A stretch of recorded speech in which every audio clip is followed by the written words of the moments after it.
So we're going to roll into some GI Bill programs. Now, the GI Bill programs are a VA program. It's not a New York Army National Guard or a National Guard program. VA is the payer of this benefit, and we're pretty much their liaison. We talk to service members about their eligibility for the benefit and assist them with applying for it.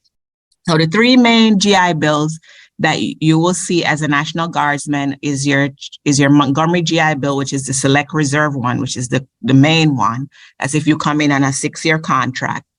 The Active Duty GI Bill one is for the service members that are in the Guard and then they go active duty, like in an AGR Title 32 program. And then the Post 9/11 GI Bill, which is the one that you get for deployment overseas, any Title 10 deployment, whether it be overseas or CONUS, our qualifying active duty period for a minimum of 90 days or more. So that's what that one is. And we'll go into details about each one shortly. So the first one, which is your Chapter 1606, is the basic GI Bill benefit. That's the benefit that a lot of our service members, when they listen to the Guard on a 6-year contract, their eligibility enrollment starts on that 6-year contract. However, they're not eligible to collect on that benefit until they complete either their IADT or they complete their Officer Basic Leader course. Officers are also eligible for that benefit. Once they complete their AIT, that's their eligibility start date. And that's when you're able to go and you are able to apply for the benefit. It currently pays, it's not much, it's a monthly stipend that the VA gives you for going to school, and that's money that's deposited directly into your bank account. Unlike the other programs that we discussed previously, those money go directly to the school. So it's a transaction between the military and the school. The GI Bill goes directly to the service member, and it goes into whatever account that they put on the application. That's where the money is deposited into. So once you gain your eligibility for this, like I said, you can apply as early as possible. You don't have to wait, especially if you have a school in mind that you want to attend, because it takes the VA at least 30 days to process this application. And then once you get your notice of eligibility, or your certificate of eligibility, your certificate of eligibility breaks down the benefit for you, tell you how many months you have it for, which is 36 months. And it will tell you what you're entitled to. The pay rates are available on the VA website. So the full-time pay rate currently is about $400, and I think it was $72, if I'm not mistaken.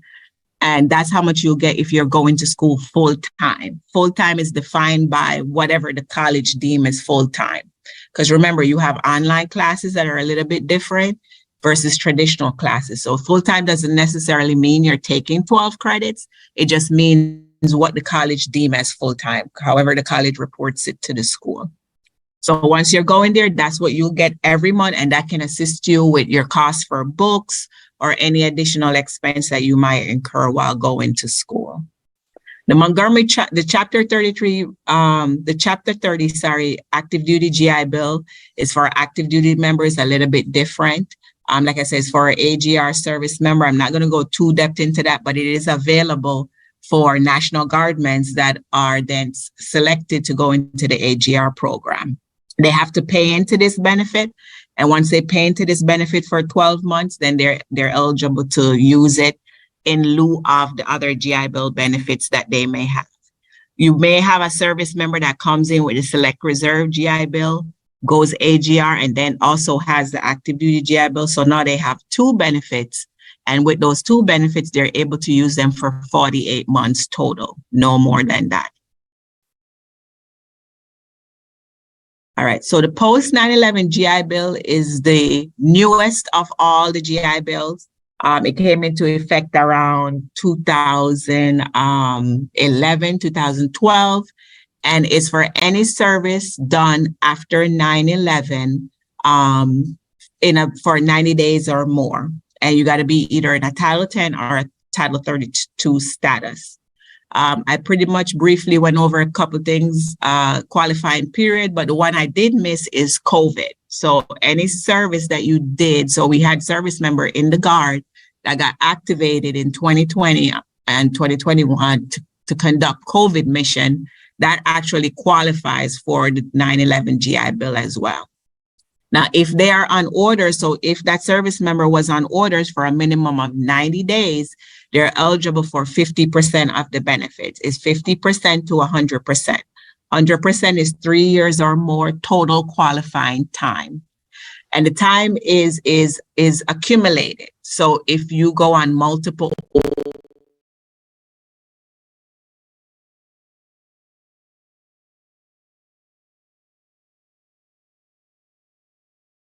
it up to the max amount, up until it gets to 100%, which is 36 months or more of qualifying period. The unique thing about this benefit is it pays up to 100% tuition and fees. It pays the housing stipend, which is equivalent to a BAH at E5 rate with dependent, and it pays book and supply stipend. So this is very unique compared to the other GI Bills, because the other GI Bill is just a stipend. It's just money that they give you into your bank account. This one actually does a little bit extra. The tuition amount is, if you're at 100%, it normally covers tuition and the fees in full. If you're only at like 60%, only your 60% of your fees are covered. So you have to figure out how you're going to pay the additional 40%, which is where those other benefits come in, like your tuition assistance benefit or your financial aid, your Pell, your TAP and stuff like that. Same with the book stipend and same with the housing allowance. If you only have 60% of the benefit, it only pays 60% off the rate. So if you're in your school, and it's based on the zip code of the school. If you're going online, it's prorated. There's an online rate if you're going solely online. But if you're physically attending classes, you're paid BAH based on the zip code of the school. So if it's a school in Albany, you're paid the rate of, so I think the rate in Albany is $21.54. But if you only have 60% of $21.54 is what you will receive. And then the same goes for the book stipend. You only receive 60% that. You only get the 100% rate if you're at 100% eligibility for that benefit. Now, the most unique thing about this benefit is this is the only one that can be transferred to dependents. All the other ones that we talked about previously is your benefit. Nobody else can use it but you. However, this one, you can actually transfer it to your dependents. So this one, you can actually give it to either your spouse or your dependent child, and they must be in theirs.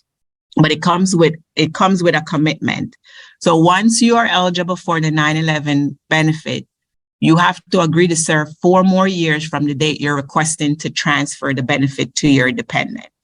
So say, for instance, today, November 13th, you have 2 years remaining in service. If you go to transfer your benefit today, you have to extend for 2 more years plus 30 days. 30 days is to give you extra time for that extension to process.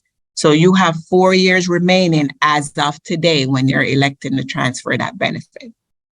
I can't tell you how many times I have service members that are coming up on retirement and they never did this. And they're like, well, in order for you to do it now, you have to stay in 4 more years. And they're like, oh, now they're at a crossroad and they got to figure out what they got to do. I always say, if you're thinking about doing it, go ahead and do it. Don't wait. We'll get that 4 year out the way. A misconception is, well, if I give it away, I can't get it back. That is not true. It is your benefit. So if you transfer it, you can always take it back. You have that flexibility to do that at any point in time, whether you're in service or out of service. You have the flexibility to take that benefit back whenever.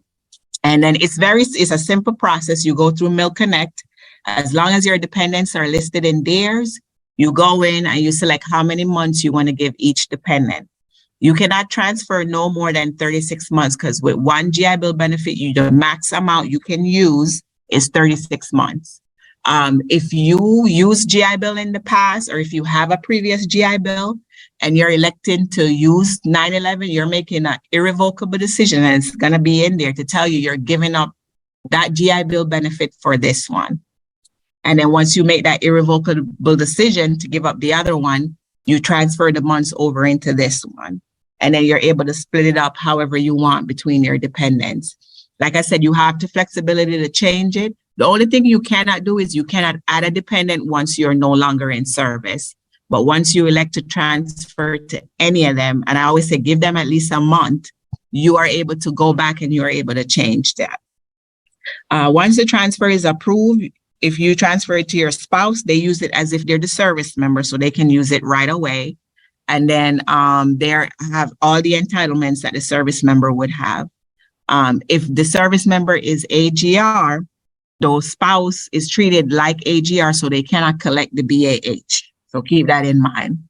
That rule does not apply to children. If you transfer it to your kids have all the entitlements, no matter what your status is. And your kids cannot begin to use the benefit until the service member has completed 10 years of service in the military. And then they start using it once they're of college age, so 18 or maybe 17, or they graduated high school, and then they use it up to age 26. That's how it works. And like I said, they have all the entitlements to that benefit. All right, moving on. So this is like a side-by-side comparison of all the GI Bill benefits I just talked about, so you guys can get a kind of a picture of what it looks like. Like I said, the post 9/11 benefit is by far the best of all because it offers way more than the other two. As you can see, I said these are the qualifying period, and the tuition amount for this year is $27,120 per year. So that's what it will pay up to like a private school. If you're going to like a state school and you're at 100%, it normally covers that 100% in full. The GI Bill, that 1606 GI Bill, I was mistaken. The actual full-time rate is $466. So that's how much you'll get paid per month if you're enrolled in school full-time. And also the Chapter 30. But like I said, what makes the post 9/11 so unique is the ability to transfer it to an eligible dependent, whereas the other two benefits, you cannot do that. That is your benefit to use and only you alone can use it. All right.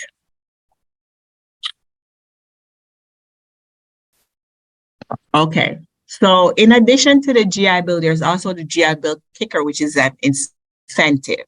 The GI Bill, Chapter 1606, and the post 9/11 is a benefit, but this one is an actual incentive. It requires additional stuff from the service member in order to receive it. Number one being, if a soldier came in on a non-prior service contract, for them to get this benefit, if they sign a 6-year contract, they have to have enlist in a critical skill, have a 50 or higher ASVAB, and an education tier level 1 to receive it. Same goes for your prior service eligibility. If you are a current member in the Army National Guard, which most of you are, and you want to elect this benefit, these are the requirements for you to do so. You must complete at least 3 years of your current contract, be duty MOSQ E7 or below. The ASVAB requirement stands for current member as well. And then again, you do a 6-year obligation to start this benefit.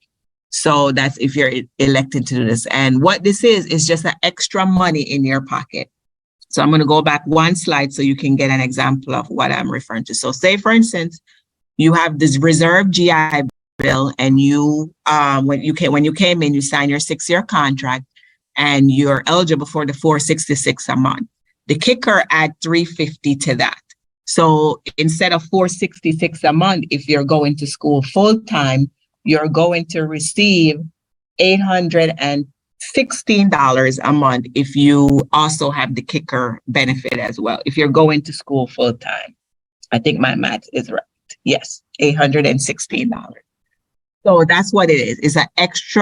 It's extra money on top of what you will receive from the GI Bill. Like I said, unlike these that are benefits, this is an incentive. So it requires you to meet certain requirements in order to be eligible for it. And then once you meet those requirements, you have to maintain them for the duration of the contract. Like, for instance, if you subsequently go AWOL or something like that, you run the risk of losing that incentive.